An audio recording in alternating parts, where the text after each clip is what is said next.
제가 오늘 말씀에 예수의 흔적이라는 그런 제목을 붙였는데요. 사실 뭔가 좀 남달라 보여서 붙여보았습니다. 예수의 흔적 하면 좀 달라 보이잖아요. 하지만 오늘 말씀의 제목은 사실 열정, 위선, 그러나 십자가가 맞습니다. 한번 좀 생각해 보시면 말씀을 함께 나눴으면 합니다. 만일 예수의 흔적 하면 사실 믿는 이에게 또 어떤 예수의 흔적이 필요한지도 생각해 볼 필요가 있는 거죠. 그렇죠? 그래서 좀 생각하시며 좀 말씀을 봤으면 합니다. 이제 저희가 갈라디아서를 마치려고 하는데 제가 갈라디아서를 마치기 전에 좀 질문 하나 드리겠습니다. 여러분들 갈라디아서는 누구에게 보내진 말씀이죠? 갈라디아서 교는 갈라디아 교회 성도들에게. 그렇다면 누구를 위해 쓰여진 말씀입니까? 누구를 위해서? 이 질문은 좀 생각을 좀 해 보셔야죠. 갑자기 줄여졌네. 아 그래요? 네, 알겠습니다. 일단 이 갈라디아 교회 성도들에게 보내진 말씀이니까 이 갈라디아 교회 성도들을 위해 쓰여진 말씀인 거죠. 그렇다면 성경은 누구를 위해 쓰여진 책입니까? 성경은 우리가 성경을 하나님의 말씀이라 하는데 그렇게 믿고 있잖아요. 그럼 이 성경은 누구를 위해 쓰여진 말씀이냐는 거예요. 우리를 위해? 보편적으로 그렇게 우리가 대답을 할 수 있지만 정확하게 본다면 일단 성경의 모든 말씀은요. 그 당시 1차적 독자들에게 전해진 말씀입니다. 그래서 갈라디아서는 갈라디아 교회 성도들이 1차적 독자이고 그들에게 말씀이 전해진 거죠. 우리가 내용을 보면 확실하게 알잖아요. 바울이 하나님의 뜻을 바라고 또한 성령님께서 바울을 인도하여 갈라디아 교회에게 전하게 하신 그런 말씀이라는 거죠. 그렇다면 다음 질문이 과연 그럼 성경은 우리를 위해 쓰여진 말씀인지 하고 물을 수 있겠죠. 이 성경은 정말 우리를 위해서 쓰여진 말씀인지. 물론 우리를 위해 주어진 말씀입니다. 어떤 의미에서 우리가 말씀을 통해서 하나님의 뜻하심과 하나님께서 어떤 분이신지, 복음은 무엇인지, 예수님을 통해 이루시고자 하는 것이 무엇인지, 우리를 향한 하나님의 계획은 무엇인지 이러한 것들을 발견할 수 있도록 주신 말씀이라는 거죠. 그러게 제가 거듭 반복해서 제가 강조를 하는데 성경은요 이렇게 정해진 본문이나 구절을 가지고 지금 내게 주어진 그런 상황에 맞게 풀어가는 것이 아님을 말씀드렸어요. 우린 다만 말씀이 주어진 그런 상황에서 그러니까 신약 같은 경우는 초대교회 때죠. 그 상황에 그 당시에 어떻게 말씀이 이해가 되고 어떠한 의미로 전해졌는지 우리가 이를 바로 볼 때 그때 우리는 성경의 바른 해석을 깨닫게 되고 그래서 지금 상황에 우리가 이제 적용해 갈 수 있다는 겁니다. 바른 해석이 있을 때 지금 상황에 우리에게 적용해 갈 수 있다는 거죠. 그래서 우리 한마음교회 성도님들은 이를 좀 확실히 이해하시고 좀 받아들이셨으면 합니다. 그럼 이제 갈라디아서 우리 마지막 본문 말씀을 보기로 하겠는데요. 이 본문에 좀 특이한 것이 있어요. 11절 말씀인데 잠깐 한번 보시죠. 11절 보면은 내 손으로 너에게 이렇게 큰 글자로 쓴 것을 보라 이렇게 적고 있어요. 큰 글자로 쓴 것을 보라. 저희가 이제 베드로전서를 나눌 때 저희가 설명을 드렸지만 그 당시 이렇게 문서를 중요한 문서를 기록할 때 대필자 대신 써주는 사람을 통해서 이 문서를 기록해야 하였습니다. 왜냐하면 그만큼 이 조심해서 심사숙고하면서 서신을 기록하려고 하였기 때문에 그렇게 한 거죠. 그때 당시는 지금같이 뭐 쓰고 지우고 뭐 그렇게 쉽게 할 수 있는 것이 아니기 때문에. 그래서 지금 우리가 나누고 있는 갈라디아서는요 정말 바울이 기도하면서 심사숙고하며 적어보낸 서신입니다. 그러니까 우리가 이게 깊게 파고들 필요가 있는 그런 말씀이기도 해요. 그런데 이제 바울이 이제 마지막 말씀을 기록하게 되면서 바울은 손수 본인이 정말 퍼스널하게 적어 보내고 싶은 말을 적고 있는 거죠. 강조를 하면서. 그렇기 때문에 내 손으로 너에게 이렇게 큰 글자로 적어 보낸다 하는 거죠. 그러니까 이제 바울이 직접 친필로 적었다는 게 이 부분은요. 이 마지막 부분은.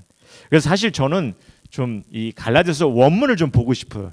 얼마나 큰 글자로 적었는지 좀 보고 싶어요. 예나 지금이나 이 사람들의 그 아이디어는 다르지 않는 것 같아요. 우리가 좀 뭔가 강조를 하려고 할 때 보면은 다른 점을 보여줘야 되니까 뭐 볼드 페이스를 한다든지 아니면 하이라이트를 한다든지 아니면 이렇게 바울처럼 큰 글자를 써보낸다든지 아무튼 이렇게 바울이 그럼 뭔가 강조를 하기 위해서 더 큰 글자로 적었는데 그럼 무엇을 마지막으로 강조를 하고 있는지 우리 12절 13절 말씀부터 한번 봅시다. 일단 뭐라 하는지 우리 같이 다시 한번 읽어보죠. 12절 13절 말씀 우리 같이 읽어봅시다. 무릇 육체의 모양을 내려 하는 자들이 억지로 너에게 할례를 받게 함은 그들이 그리스도의 십자가로 말미암아 박해를 면하려 함뿐이라. 할례를 받은 그들이라도 스스로 율법은 지키지 아니하고 너에게 할례를 받게 하려 하는 것은 그들이 너희의 육체로 자랑하려 함이라. 먼저 여기서 육체의 모양을 내려 하는 이들이라 했을 때 육체의 모양이라는 것은 이 외적으로 뭔가를 드러내려고 한다는 그런 의미로 적혀 있습니다. 그래서 이제 지난 주에 우리 목사님께서 나눠주신 본문에 보면 자기의 육체를 위해서 심는 자라는 말이 있죠. 그러니까 그런 같은 의미죠. 자기 자신을 드러내기 위해서 자기의 의를 드러내기 위해서 심는 그런 모습들.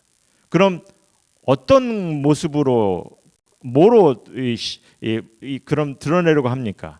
잘 들으시기 바랍니다. 그냥 어떤 명예나 어떤 유명세, 자신의 능력으로 드러내려는 그런 의미가 아니라 어떻게든 율법적인 행위로 자신을 드러내려고 하는 것을 말하고 있어요. 율법적인 행위로.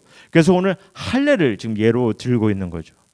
근데 지금 여기서 바울이 얘기하는 그 육체의 모양을 내려 하는 이들에 대해서 좀 먼저 좀 잠깐 좀 생각해 봅시다. 과연 어떠한 이들을 지금 바울이 지적하고 있는지. 우리가 다시 12절 말씀 보시면 이렇게 자신을 드러내려고 하는 이들이 갈라디아 교회 성도들에게 억지로 할례를 받게 함은 그들이 그리스도의 십자가로 말미암아 박해를 면하려 한 뿐이라 이렇게 적고 있어요. 이게 저들은 누구냐면요. 유대인이었다가 교회에 들어오게 된 이들입니다. 그래서 유대인이지만 복음의 신앙을 가지려고 하였던 이들이에요. 그러다 보니까 유대인으로서 다른 유대인에게 이제 기독교인이라는 그런 기독교인이 됐기 때문에 핍박을 받을 수 있는 그런 상황이 됐기 때문에 그것이 두려운 거죠. 저들은 같은 유대인들에게 비난받고 어려움 당하는 것이 두려운 거예요. 그래서 복음을 합리화합니다. 내가 자라오면서 이 전통적으로 간직해 왔고 지켜왔던 율법인데 전통인데 그런 율법을 좀 지킨다고 별 문제가 있겠어? 내가 이걸 지키면은 유대인들이 그래서 그나마 나를 인정하지 않을까? 나도 할례를 받았는데 그리고 이방인들이 하나님을 섬기려 할 때 할례를 받게 하는 거 뭐 주어진 전통인데 뭐 할례를 받게 하는 거 뭐 그게 뭐 문제가 무슨 잘못이 있겠어? 이렇게 생각하고 있는 거죠. 그래서 같은 유대인들에게 핍박을 받는 것을 피하려 하고 있다는 거죠. 근데 여기서 좀 우리가 생각이라는 것을 좀 해봐야 될 게 있습니다. 어떤 생각이냐면요. 그 당시 할례를 받게 한다는 거 여러분들 어떻게 생각하세요? 왜 이런 질문을 하냐면요. 지금 장성한 이들에게 할례를 받게 하는 것이거든요. 장성한 이들에게. 이것은요 그냥 쉽게 받아들일 만한 말씀이 아니에요. 할례를 받게 한다는 거. 지금도 쉽지 않은 거 아니에요. 할례 받는 거. 여러분들 생각해 보시죠. 장성한 이들에게 할례를 받아야 한다고 주장하고 강요한다는 거. 할례가 뭔지 알죠? circumcision. 고통을 감수해야 하는 거예요. 피를 봐야 되는 겁니다. 그러니까 단순한 결정을 요구하는 것이 아니거든요. 대단한 결정을 요구하는 거예요. 아니 신앙의 열정을 지금 요구하고 있는 거예요. 사실 지금 바울이 십자가에 대한 얘기를 하고 있는데 아마 저들이 강요하는 그 주장 속에도 예수님의 십자가에 희생된 얘기도 포함되어 있을 거예요. 이런 거죠. 봐라. 내가 믿고자 하는 예수님이 십자가에서 피를 흘리셨는데 할례쯤이야 감당해야 되지 않겠어? 너희도 어떤 희생을 보이는 것, 그런 열정을 보여야 되지 않겠냐. 이런 말이죠. 물론 이는 잘못된 주장입니다. 변질된 믿음이죠. 변질된 믿음이에요. 그러니까 바울이 지금 이 부분을 마지막으로 다시 강조하고 있는 거죠. 13절을 다시 보시면 할례 받은 그들이라도 스스로 율법을 지키지 아니하고 너에게 할례를 받게 하려는 것은 그들이 너희의 육체로 자랑하려 함이라, 이런 말을 합니다. 저들은요 이미 고통을 모르고 할례를 받은 이들입니다. 유대인들은. 왜냐? 저들은 태어나면서 받은 이들이죠. 유대인들은 태어나자마자 다 받아요. 그러니까 할례에 대한 고통은 전혀 모르는 이들이, 그런데도 전통이라는 것 때문에, 그리고 같은 유대인들에게 욕을 먹지 않기 위해서, 그래서 지금 교회에 들어온 이방인들에게 할례를 좀 강요하고 있는 거예요. 신앙의 열정을 보여야 되지 않겠느냐, 이렇게 얘기하고 있는 겁니다.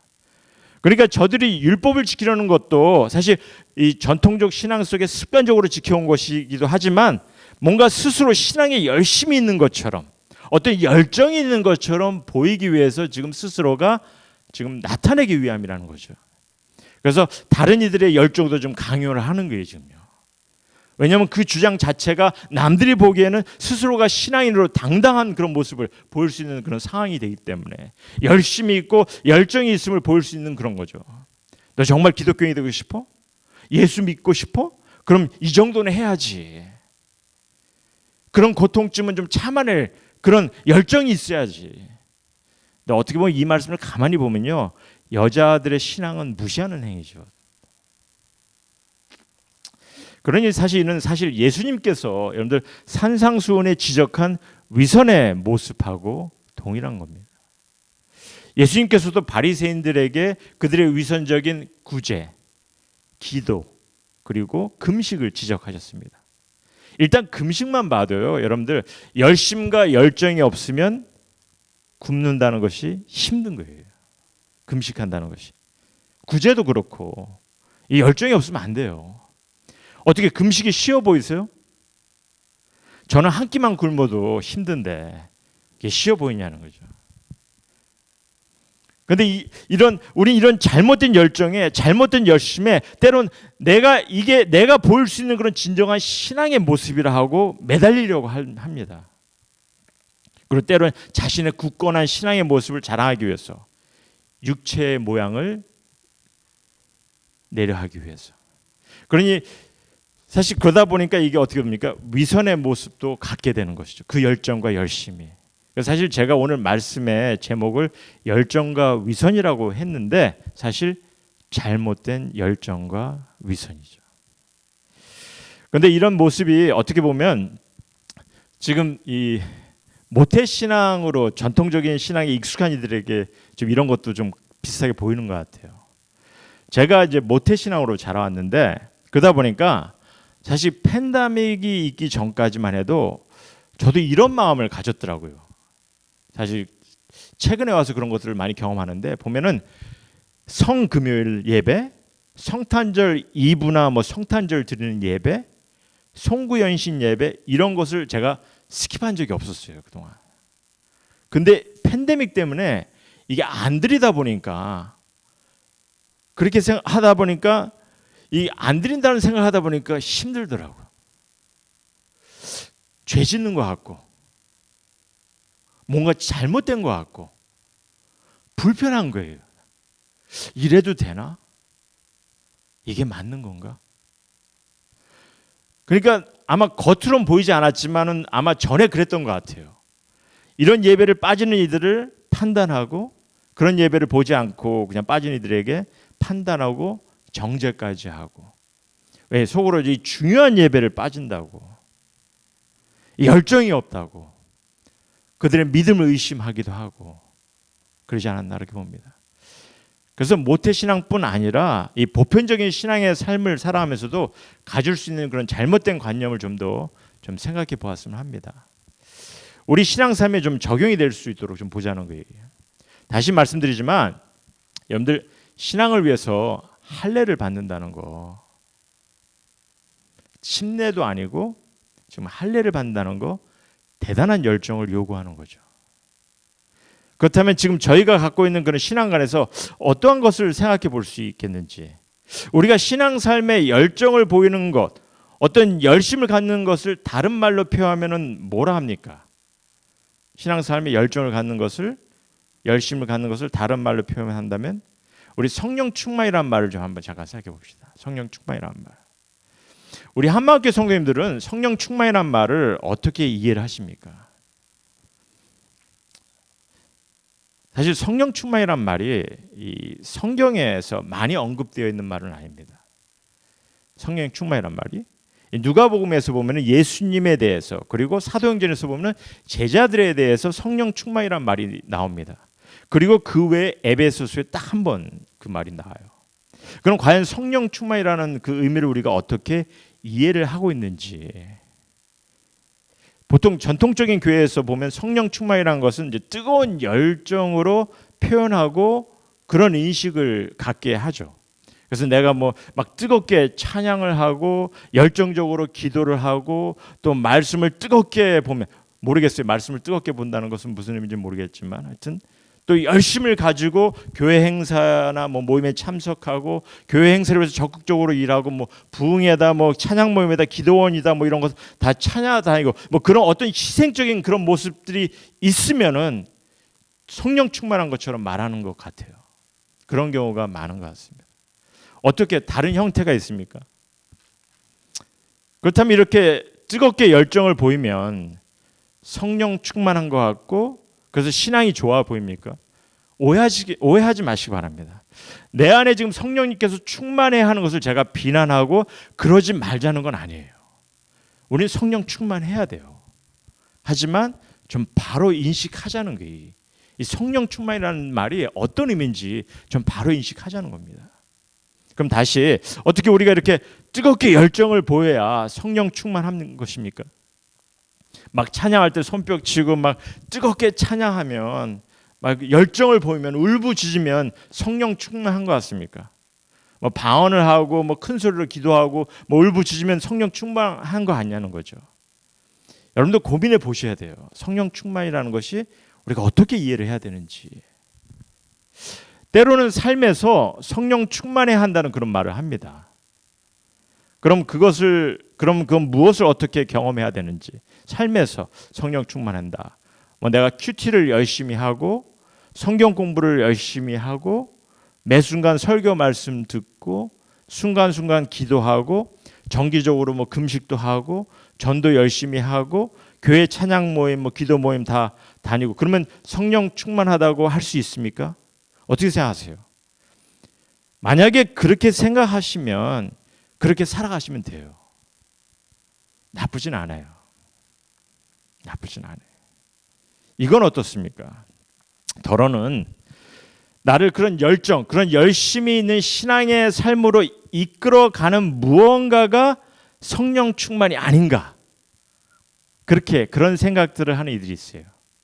그러니까 나를 어떤 모티베이트를 할 수 있는 그런 무언가가 성령 충만함이 아닌가. 그렇게 생각을 하는 거죠. 사실 이게 성경적으로 근접한 답을 찾으려 하는 것이긴 한데, 그런데 여기서 이렇게 비껴나갑니다.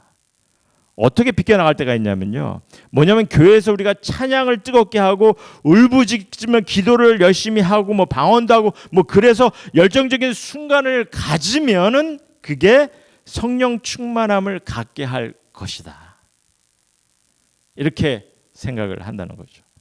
그리고 더러는 감동적인 설교 말씀을 듣고 뭐 마음이 막 뜨거워서 열정을 품게 되면 그래서 삶의 어떤 모티베이션을 갖게 될 것 같고 그런 성령 충만함을 갖게 될 것 같다. 이렇게 생각하기도 하고요. 그렇다면은 이게 어떻게 해서든 사람의 마음을 움직여서 어떤 열정을 갖게 하면은 그래서 뭐 할례도 막 하고 막 율법 행위도 막 열심히 하고 그럼 성령 충만함을 갖게 되는 것이라고 또 할 수 있는 것인지. 그렇잖아요. 어떻게 해서든 열정을 갖게 하면 성령 충만이라 할 수 있는지. 하지만 우리가 성경에서 성령 충만으로 행해지는 것을 보면요. 성경에서 성령 충만으로 행해지는 것을 보면 이 뜨거운 열정과 열심을 보이는 것을 설명하는 것이 아니라는 겁니다. 물론 사도행전 2장에 보면요. 예수님을 따른 제자들이 성령 충만함을 받고 성령이 말하게 하는 그런 언어, 다른 언어로 말하게 되는 것을 설명합니다. 그 방언을 하게 되는 것을 설명하죠. 하지만 그 외에 성령 충만함을 보면요, 이 성령 충만함은 하나님의 뜻하심을 감당하는, 주님께서 이루신 복음의 뜻을 이루는 것, 이거에 대해서 담대함을 보이는 것, 이것을 성령 충만이라 이렇게 설명하고 있어요. 다시 한번 얘기할게요. 성령 충만이라는 것을 설명할 때 보면 하나님의 뜻하심을 감당하는, 그래서 주님께서 이루신 복음의 뜻을 이루는 것을 위해서, 이를 위해서 담대함을 보이는 것, 이것을 성령 충만이라는 말을 설명하고 있다는 거죠. 그러니까 성령 충만을 받는다는 것이 다만 어떤 열정, 열심을 갖게 되는 것이 아니라, 어떤 열정적인 행동을 하는 것이 아니라, 그리고 또 무조건 뭐 동기부여를 받으면 성령 충만해지는 것도 아니고, 이 성령 충만을 받는다는 것은 실질적으로 무엇이겠는지 우리가 좀 더 깊게 생각해 볼 필요가 있다는 거죠. 오늘 바울의 고백을 좀 의미 있게 받아들이신다면, 이 바울의 고백을, 성령 충만함이 어떤 것인지 아실 거예요. 우리 14절부터 좀 봅시다. 우리 14절 봅시다. 바울이 이런 고백을 합니다. 14절을 같이 한번 읽어보죠. 그러나 내게는 우리 주 예수 그리스도의 십자가 외에 결코 자랑할 것이 없으니 그리스도로 말미암아 세상이 나를 대하여 십자가에 못 박히고 내가 또한 세상을 대하여 그러하니라. 지금 바울은요, 예수 그리스도의 십자가로 인해서, 그 사건 하나로 인해, 예수의 십자가의 희생 때문에 그의 인생의, 그의 삶의 모든 것이 바뀌었음을, 새롭게 되었음을 증거하고 있어요. 그럼 어떤 변화입니까? 더 이상 세상을 향해서도 그렇고 자신에게도 그렇고 죄로 인한 죽음의 형벌에서 얽매이는 것이 아니라 이젠 온전히 벗어난 자라는 거죠. 그러기에 그리스도로 말미암아 세상이 나를 대하여 십자가에 못 박히고 내가 또한 세상을 대하여 십자가의 형벌을 받은 이 되었다는 그런 얘기를 합니다. 그리스도의 십자가의 형벌로 내가 치러야 할 죄의 형벌이 이미 치러졌으며 그로 새로 지음 받은 바 되니라는 겁니다. 그러니까 15절에 계속해서 보니까 할례나 무할례가 아무것도 아니로되 오직 뭡니까? 새로 지으심을 받은 것만이, 새로 지으심을 받은 것만이 중요하니라, 이런 말씀하시죠. 할례나 무할례가 아무것도 아니로되, 뭐 어떤 신앙의 열정이 반드시 있어야 한다는 그런 주장하지 말라는 거죠. 물론 예수님을 주님으로 믿는 이로서 열정을 갖는 거 귀한 거예요. 정말 주님 때문에 열정을 갖는 거 귀한 겁니다. 열정이 있으시면 표출하세요. 단 열정을 너무 자랑하려 하지 마시고 위선이 될 수 있기 때문에, 또한 그 열정에 못 미치는 이들을 판단하고 비교하지 말라는 거죠. 너무 주장하지 말라는 거죠. 거기에 성령의 충만함이 있는 것이 아닙니다. 거기에 신앙의 기준이 있는 것이 아니에요. 결코 기독교의 신앙을 대표하는 모습도 아닙니다. 종교 행위에만 열정을 품고 주장하려고 하는 그런 모습 때문에 지금 바울이 이렇게 강조를 하며 서신을 마무리하고 있다는 거 기억하시길 바랍니다. 하지만 정말 우리 모두에게 중요한 것은요, 예수 그리스도의 십자가 때문에 내가 이제 새로 지음받았다는 그 확신, 그 믿음을 갖고 사는 거예요. 그게 가장 중요한 것입니다. 잘 들으시기 바랍니다. 그리스도의 십자가로 말미암아 내게 주어진 죄의 형벌이 치러졌으며, 그로 이제 내가 용서받은 자, 구원받은 자, 의롭다함을 받은 자, 거룩한 자로 칭함받은 자, 자유함 받은 자, 하나님의 자녀된 자, 하나님의 사랑을 받은 자, 하나님의 은혜를 경험하는 자, 새롭게 지음 받은 자라는 이런 감격스러운 것을 경험하고 있는 자라는 것입니다. 이를 인식하고 우리가 믿고 확신하고 살아가시는 것이 더없이 중요한 것이라는 거죠. 어떻게 모두 갖고 계시죠? 이런 믿음과 확신 갖고 계시라 믿습니다. 그렇다면 우린 신앙 삶 속에 성령 충만함을 경험하게 되는 거죠. 할 수밖에 없어요. 너무 감격스러운데. 이게 너무 감격스러운데. 그래서 바울은 계속 부탁합니다. 하나님께서 허락하신 그 화평과 긍휼이 사랑이 넘치기를 좀 소원하죠. 하나님의 자녀들로서 그리스도의 은혜가 우리들 마음속에 품어지기를 지금 기도하고 있어요. 뿐만 아니라 바울은 이렇게 놀랍고 감격스러운 경험을 이렇게 증거하고 있습니다. 우리 17절 보니까 이후로는 누구든지 나를 괴롭게 하지 말라. 내가 내 몸에 예수의 흔적을 지니고 있노라. 이게 무슨 말이냐? 우리 이 말씀 좀 바로 봤으면 좋겠습니다. 좀 정확히 봤으면 좋겠어요. 바울이 여기서 흔적이란 단어를 썼는데 이게 스티그마라는 그런 원어로 어떤 일로 얻은 상처를 의미합니다. 어떤 일을 통해서 얻은 상처. 그래서 그때 당시 이 노예 주인이 자기 노예를 표하기 위해서 어떤 몸에 상처를 내게 할 때 이 말을 씁니다. 그런 표현을 할 때 쓰는 단어예요. 그러니까 일단 자랑스러운 의미보다는 이게 자랑스러운 의미보다는 수치스러운 의미로 쓰여질 때가 많아요. 그래서 바울이 내 몸에 예수의 흔적을 지니고 있노라 이 말은요, 바울은 예수님의 십자가의 메시지 때문에 그 복된 그런 소식 때문에 바울은 가진 핍박을 다 받았죠. 채찍질 맞고 감옥에 끌려가고 그래서 몸에 온갖 상처를 입게 되었죠. 지금 그 흔적을 말하고 있는 거예요. 바울이 받은 그 흔적을 남들이 보기에는 사실 이게 가련한 상처이지만 본인에게는 의미가 있는 그런 상처라는 거죠. 그를 말하고 있는 거예요. 그러니까 자랑하려고 말한 것이 아닙니다. 자랑하려고 한 말이 아니에요. 그러니 이런 흔적은요, 여러분이나 제가 쉽게 이게 지니고 얻을 수 있는 것도 아니에요, 이건요.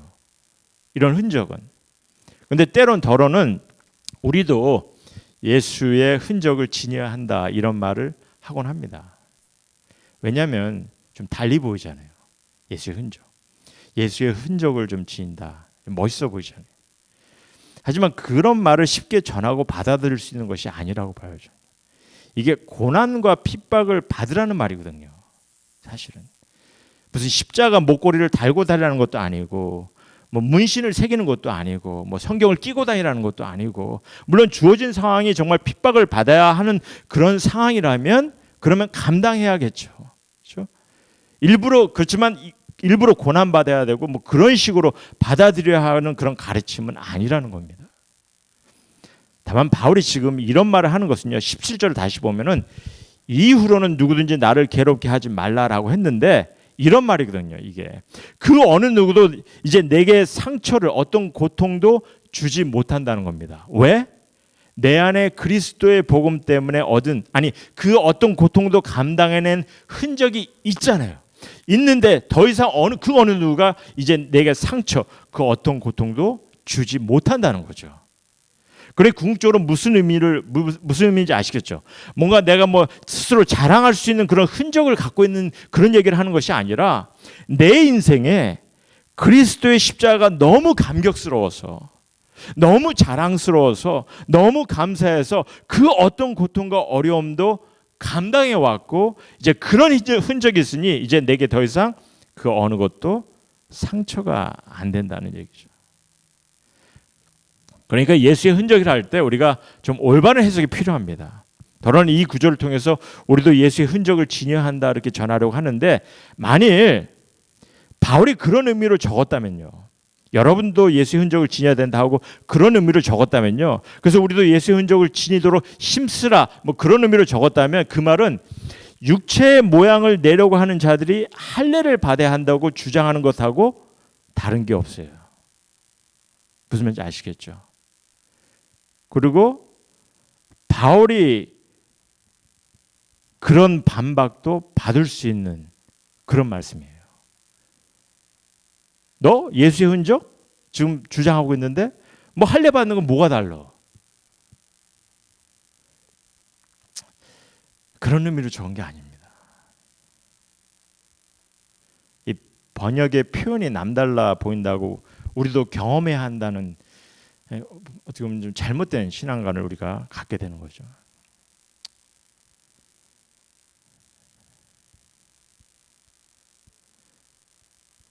그러니까 이게 가장 중요한 것이 뭐냐면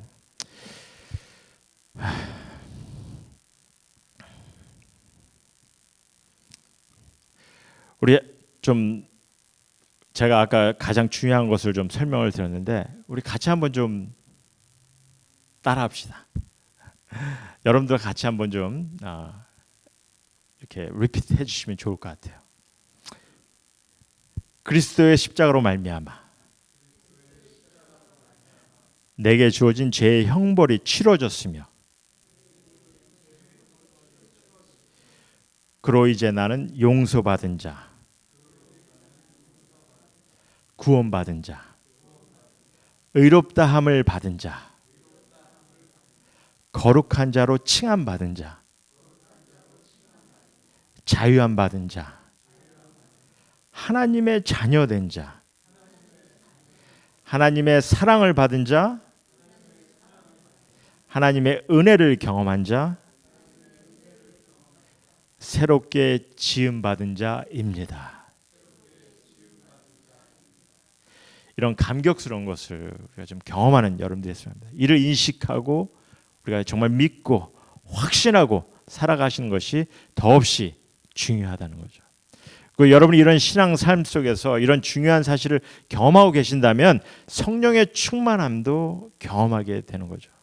내가 그리스도의 십자가로 말미암아 이제 새로 지음 받은 자, 모든 죄에서 용서함 받은 자라는 그런 믿음과 감격 속에 삶을 살아가시면은 어떻게 되겠어요? 하나님의 뜻을 위해서, 주님이 소원하시는 일들을 위해서 내가 굳건히 담대히 걸어가지 않겠어요? 주님의 공동체를 세우고 주님이 보여준 사랑을 서로 나누고 서로 섬기고 격려하고 힘이 되어주고 서로 문제를 위해서 기도해주고 그러지 않으시겠냐는 게. 그럼 당연히 성령 충만하심도 경험하는 것이고. 그래서 바울이 16절에 이런 단어를 쓰는 거죠. 16절에 보면요, 무릇 이 규례를 행하는 자에게 이런 얘기합니다. 여러분들 여기서 규례로 번역된 원어가 캐논이라는 단어예요. 캐논. 어떤 의미로 쓰여진 단어냐면요, 캐논이라는 것이 우리가 이제 성경 66권을 경전화할 때 canonize, 경전이란 말, 그 말이거든요. 경전이란 말. 그러니까 여기서 한마디로 그리스도의 십자가를 무엇보다도 중요시 여기는 것이 복음의 메시지의 핵심이라는 거죠. 기준이라는 거죠. 가장 귀한, 가장 귀히 여겨야 되는 가르침이라는 거예요. 그래서 이를 위해서 그 다음에 뭐라고 하냐면요, 바울이 이제 군대 용어를 사용합니다. 그 핵심된 가르침에 함께 행진하듯 걸어나가라는 거예요. 물론 이 또한 혼자 할 수는 없는 행위죠. 어떻게 우리가 행해가는 것을 행진해가는 건데 혼자 하겠습니까? 그래서 주님의 공동체 안에서 함께 행진해 가듯 행해 가야 되는 것을 말씀하시는 거예요. 무엇을?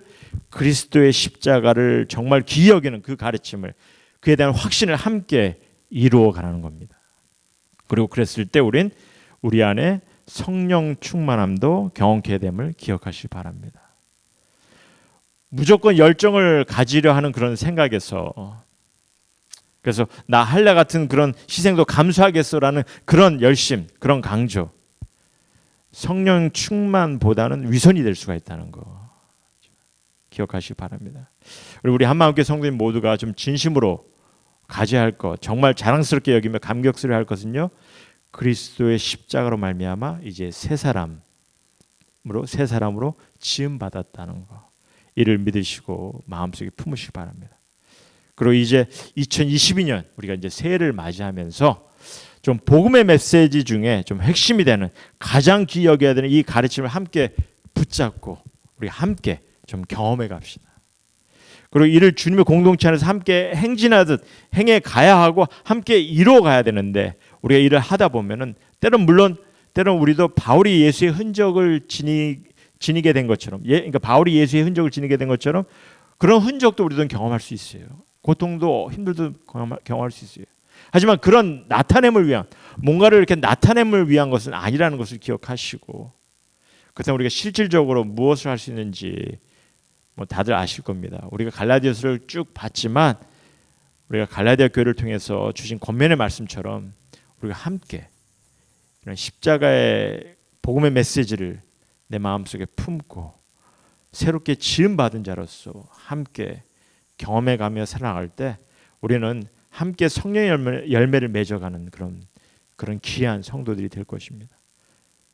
또 서로의 짐을 짓는 자가 될 것이고, 그리고 주어진 시간 중에 정말 모든 이에게 선함을 보여야 하지만 또한 뭐라고 해야 합니까? 우리에게 주어진 그런 삶 가운데 서로가 이 선함을 보여야 되는데 주님의 공동체 안에서 믿음의 가정들에게 더 함께 선을 베풀라 이렇게 말씀하신 것처럼 우리가 이러한 것들을 늘 경험하면서 우리 한마음교회가 세워진다면 함께 경험해 나간다면은 정말 하나님께서 뜻하시는 그런 귀한 한마음교회를 우리가 함께 세워나가는 그런 교회가 되리라 믿습니다. 그래서 2021년 마지막 주를 우리가 보내면서 여러분들 우리 한마음교회 성도님 모두가 이 말씀을 좀 마음에 품으시고 하나님 앞에 정말 주님의 십자가를 우리 마음속에 바로 볼 수 있는 그런 귀한 믿음 속에서